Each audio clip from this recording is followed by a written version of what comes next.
Oke, sebelumnya Assalamualaikum warahmatullahi wabarakatuh, selamat siang. Jadi pada hari ini kita akan, eee, mempresentasikan laporan akhir kami yang berjudul Hybrid Power System Batubara dan Solar Panel, yang di mana laporan ini disusun oleh saya sendiri dengan Asilia Ilyas, dengan NIM 07231023 dan teman-teman saya. Bisa dilanjutkan?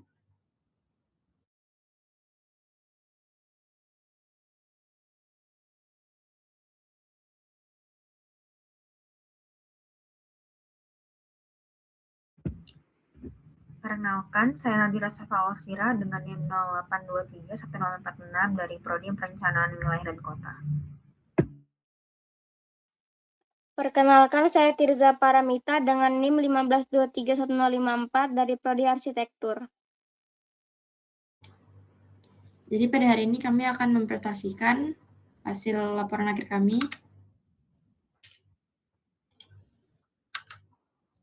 Untuk pendahuluannya itu adalah latar belakang di mana kebutuhan listrik nasional terus meningkat. Sementara lebih dari 55% listrik Indonesia masih bergantung pada PLTU batubara, yang di mana ketergantungan ini menyebabkan tingginya emisi karbon dan biaya operasional yang semakin besar akibat fluktuasi harga batubara. Dan industri energi terbarukan di Indonesia mengalami pertumbuhan signifikan, yang di mana dalam Indonesia Energy Transition Outlook IRENA 2003 pada sektor tenaga surya disebut sebagai sumber energi terbarukan dengan potensi terbesar, diiringi oleh penurunan biaya investasi yang paling cepat dibandingkan EBT lainnya sebagai salah satu kota yang berkontribusi dalam pemasok distribusi batubara. Kota Samarinda mengalami dampak yang signifikan terhadap ketergantungan batubara sebagai sumber energi. Melalui transformasi ekonomi baru, Kota Samarinda perlu menindaklanjuti transisi energi melalui arah pengembangan sektor EBT Asari 2025. Lalu ada tujuan dari laporan akhir kami, yang di mana ini tujuannya ada satu, mengidentifikasi potensi penerapan energi surya sebagai sumber energi tambahan pada sistem pembangkit berbasis batubara, termasuk potensi teknis, lingkungan, dan ekonominya. Lalu ada merumuskan strategi pemanfaatan energi surya yang tepat dan berkelanjutan untuk mendukung diversifikasi baruan energi serta memperkuat ketahanan energi nasional.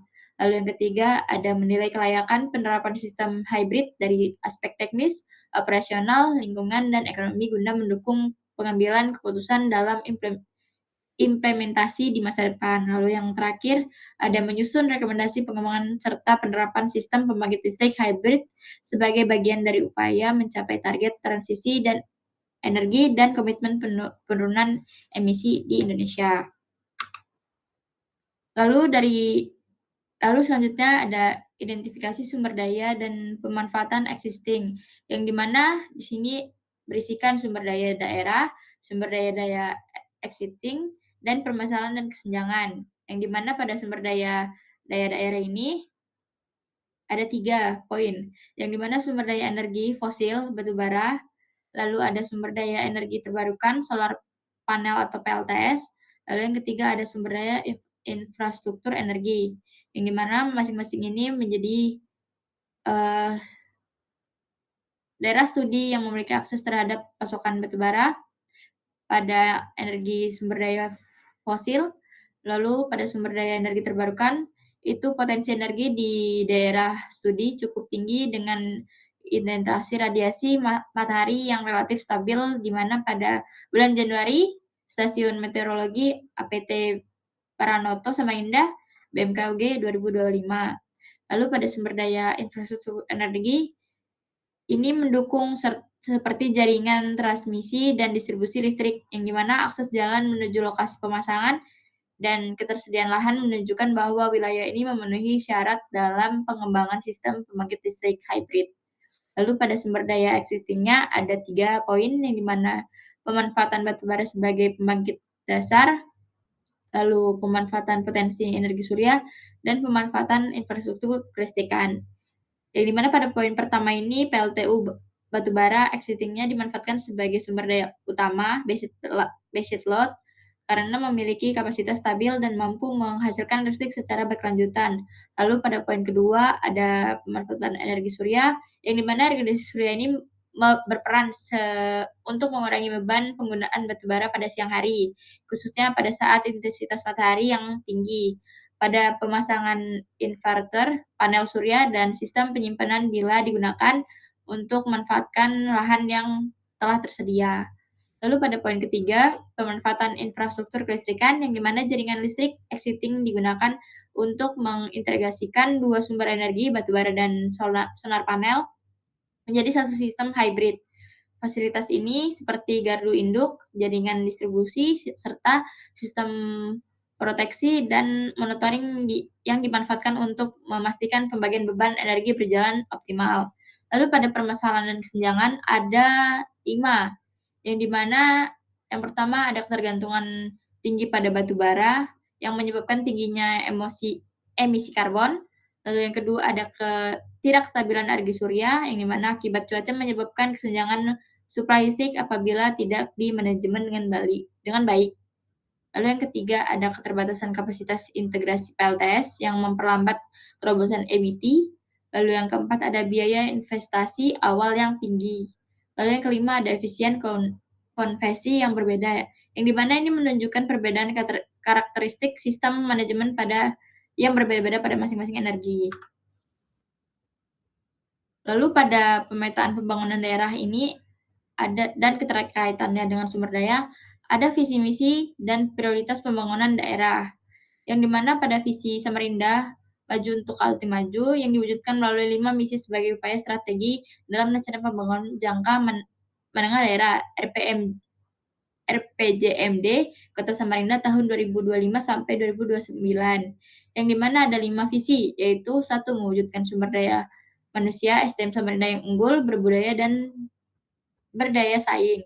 Yang kedua, ada mewujudkan ekonomi Samarinda yang inklusif, mandiri, dan berkelanjutan. Yang ketiga, mewujudkan infrastruktur yang berkualitas dan berkelanjutan. Yang keempat, ada mewujudkan Samarinda sebagai layak huni melalui stabilitas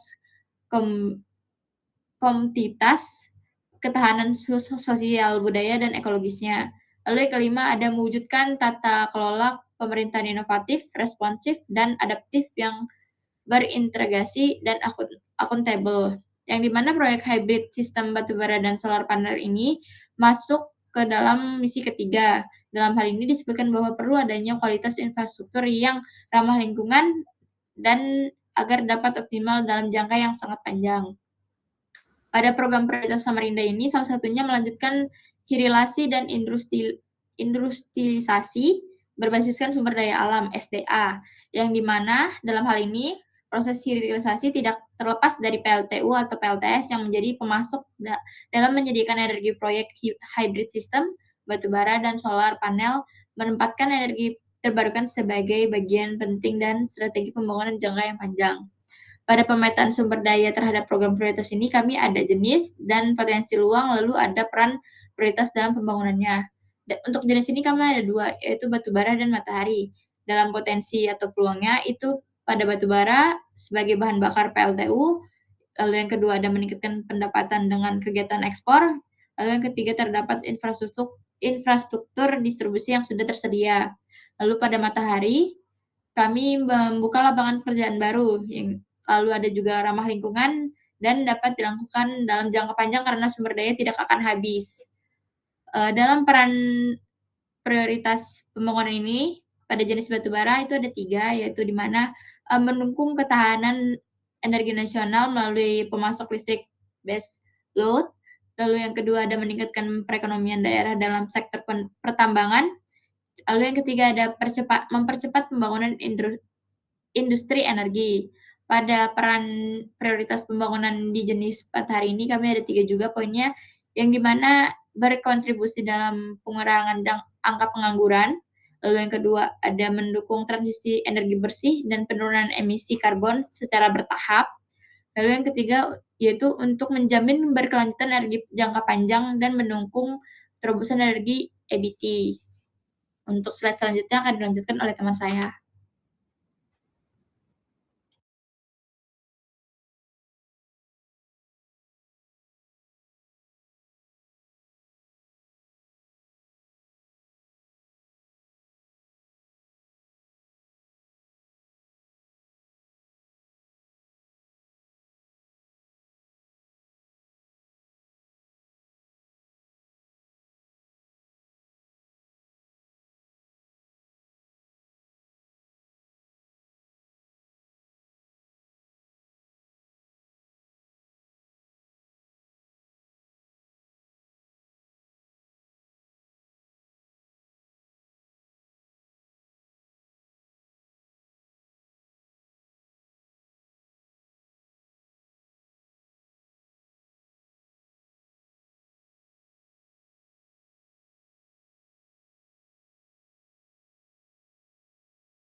Selanjutnya, perencanaan studi kelayakan. Lokasi perencanaan ini ada berada di Kelurahan Bantuas, Kecamatan Palaran, yaitu tepatnya di Kota Samarinda.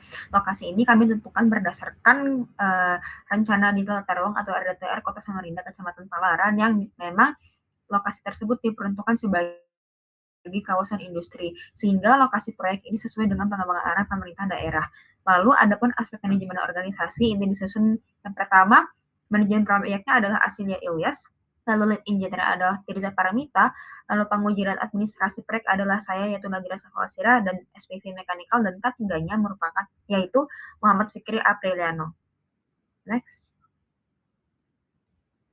Selanjutnya masuk ke dalam aspek keuangan, di mana di sini kami susun kebutuhan investasi awalnya adalah 7.098.500.000 dan kebutuhan modal kerjanya adalah sekitar 133 juta per bulannya atau sama dengan 1,5 M per tahunnya, sehingga dapat dihitung energi yang dihasilkan yaitu sekitar 1.430 juta kWh per tahun berdasarkan standar Permen SDM nomor 49 tahun 2018. Lalu kemudian kami hitung yaitu pendapatan tahunannya yang bisa kami peroleh yaitu sekitar 9,2 miliar per tahun. Lalu untuk mengetahui bagaimana kelayakan proyek ini di masa mendatang, yaitu kita perlu memperhatikan beberapa aspek yaitu NPV, IRR, PI untuk mencapai hasil DPP-nya, di mana dalam rasio kelayakan keuangan ini diketahui pada diskon payback period-nya itu harus kurang dari jangka waktu yang kita tentukan, di mana jangka waktu proyek ini adalah 12 bulan atau setara dengan setahun. Lalu pada perhitungan rasio kelayakan keuangan ini diketahui hasilnya adalah 0,9719 atau sama dengan 0,97 tahun atau setara dengan 19,6 bulan, di mana hal ini termasuk ke dalam kelayakan keuntungan, di mana kurang dari 12 bulan kita sudah mendapatkan keuntungan yang signifikan walaupun dengan margin yang tipis. Selanjutnya. Selanjutnya, saya akan menjelaskan bagaimana konsep sociopreneur diimplementasikan dalam proyek yang kami usulkan. Model sociopreneur yang diterapkan menggunakan model bisnis berbasis value creation, yang artinya kegiatan usaha tidak hanya berfokus pada pengambilan atau eksploitasi sumber daya, tetapi pada pengelolaan sumber daya menjadi produk hilir bernilai tambah. Dalam konteks ini, hilirisasi dilakukan dengan mengolah sumber daya menjadi produk seperti briket, karbon aktif, pupuk, biochar, energi lokal, dan produk turunan lainnya yang memiliki nilai ekonomis sekaligus manfaat sosial dan lingkungan. Selanjutnya ada mekanisme penciptaan nilai sosial. Implementasi model ini memberikan dampak sosial melalui beberapa mekanisme utama. Yang pertama itu penciptaan lapangan kerja baru, terutama bagi masyarakat lokal dalam proses produksi, instalasi, hingga operasional. Kedua, adanya peningkatan pendapatan masyarakat, karena masyarakat tidak hanya menjadi objek, tapi juga terlibat langsung dalam nilai usaha. Ketiga, proyek ini berkontribusi pada pelestarian dan keberlanjutan lingkungan, karena pemanfaatan sumber daya dilakukan secara lebih efisien dan ramah lingkungan. Kemudian ada indikator dampak sosial dan keberlanjutan. Untuk mengukur keberhasilan implementasi sociopreneur ini, digunakan beberapa indikator dampak, yaitu dari sisi lingkungan, indikatornya meliputi penurunan emisi karbon tahunan serta peningkatan penggunaan energi bersih, sedangkan dari sisi sosial, indikatornya adalah peningkatan kesejahteraan masyarakat dan tingkat partisipasi masyarakat dalam kegiatan energi berkelanjutan. Indikator-indikator ini menjadi tolak ukur agar proyek ini tidak hanya layak secara teknis dan ekonomi, tetapi juga secara sosial dan lingkungan. Next. Kesimpulan. Nah, sebagai kesimpulan, integrasi teknologi PLTS dengan sistem energi konvensional memberikan kontribusi nyata dalam menurunkan konsumsi batu bara dan mengurangi emisi gas rumah kaca. Proyek ini tidak hanya berdampak pada peningkatan kualitas lingkungan hidup, tetapi juga mendukung agenda transisi energi di tingkat daerah. Selain itu, proyek ini membuka peluang kerja baru di sektor konstruksi, instalasi, operasional, dan pemeliharaan, serta mendorong tumbuhnya usaha berbasis energi hijau yang dapat meningkatkan pendapatan masyarakat. Dengan demikian, proyek ini memberikan dampak multidimensional mencakup aspek teknis, sosial, ekonomi, dan lingkungan yang saling mendukung menuju pembangunan. Kemudian ada rekomendasi. Untuk memastikan proyek energi hybrid ini dapat berjalan secara optimal dan berkelanjutan diperlukan beberapa langkah strategis.